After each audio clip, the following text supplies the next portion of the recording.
दोस्तों नमस्कार।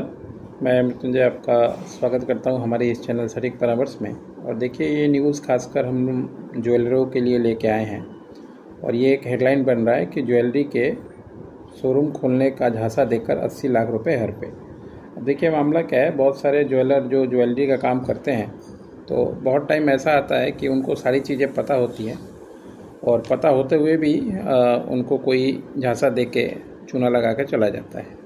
तो इसी तरीके का ये केस है जो सामने आया है।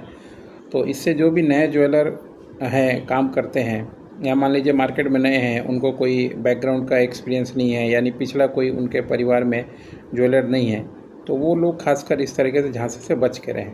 अब देखिए मामला क्या है, उसके बाद मैं बाकी चीज़ें आपको ब्रीफ में समझाता हूँ कि ज्वेलरी शोरूम खोलने का झांसा देकर बाकरगंज के ज्वेलर कारोबारी से 80 लाख रुपए हड़पने का मामला सामने आया है।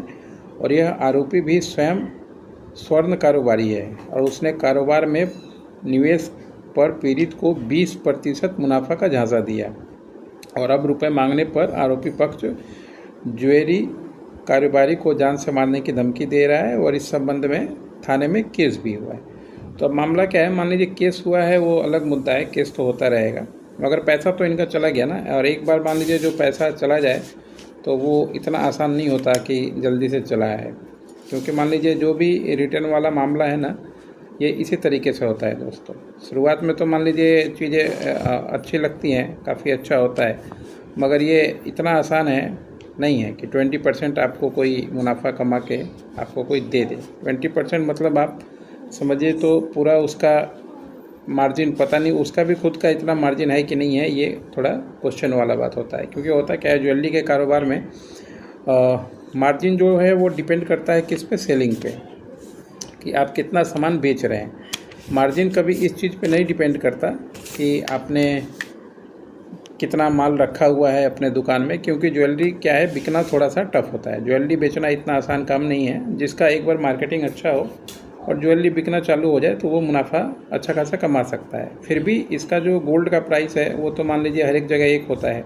ये मैं ऐसे लोगों के लिए बता रहा हूँ जो बहुत सारे लोग टीवी में, न्यूज़ में या पेपर में देखते हैं या फ्रेंचाइजी ढूंढते हैं कि मैं अपना ना काम करके किसी ब्रांडेड आदमी का फ्रेंचाइजी ले लूँ ताकि रेडीमेड काम जो है उसके थ्रू मेरा चलते रहे।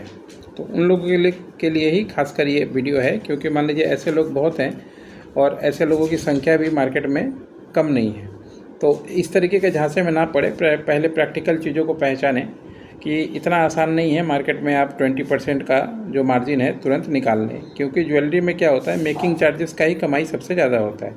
गोल्ड का प्राइस तो आप किसी भी शहर में जाएंगे एक रहेगा, उसके बाद मेकिंग चार्जेस यानी बनाने का उसका जो खर्चा है उसमें ही जो है लोगों को मुनाफा होता है, चाहे वो 10% हो, 5% हो। और इसके अलावा मान लीजिए अगर गोल्ड में कुछ मिलाए, कॉपर मिलाए या कुछ मिलाए, तो उसका जो प्राइस होता है वो अलग से होता है। तो वो ट्रिक मान लीजिए अब पहले की तरह नहीं है। अभी सब लोग थोड़ा जानकार हो गए हैं, ग्राहक भी जानकार हो गए हैं। पहले क्या था, इस मामले में ग्राहक जो थे उतने जानकार नहीं थे। तो ग्राहक जब जानकार नहीं थे तो इसका फ़ायदा बहुत उठाया है पहले ज्वेलरों ने, अब नहीं उठा सकते, क्योंकि अब मान लीजिए पब्लिक भी जानती है और लगातार BIS जो है इसके बारे में प्रचार करती रहती है। तो अब लोग भी थोड़ा बहुत कम है, अभी भी है कि आप 22 कैरेट का बोल के 18 कैरेट का और 14 कैरेट का सामान चिपका दिए और पैसा ले लिए उतने का। अभी भी इस तरीके का ये नहीं बोल सकते कि नहीं है, मगर फिर भी पहले के मुकाबले में कम है।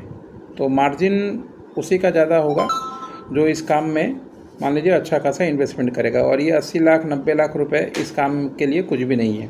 क्योंकि ज्वेलरी मार्केट में अगर आप मान लीजिए 1 kg का भी ज्वेलरी का सामान रखते हैं तो कम से कम आपको 1 करोड़ के आसपास का बजट चाहिए होगा। तो अगर मान लीजिए 1 किलो बेचने में कम से कम महीना पार कर जाएगा, तो 20% तो अगर मान लीजिए उसका प्रॉफिट भी होता है तो दुकान का खर्चा है, एम्प्लॉय है, फिर से जो मेकिंग चार्जेस करेगा उसको भी तो कॉस्टिंग आता है। तो इसलिए ये जो दिखाया जाता है कि 20% कमा लीजिए, 30% कमा लीजिए, थोड़ा प्रैक्टिकल सोच के फिर आइए तो ठीक है।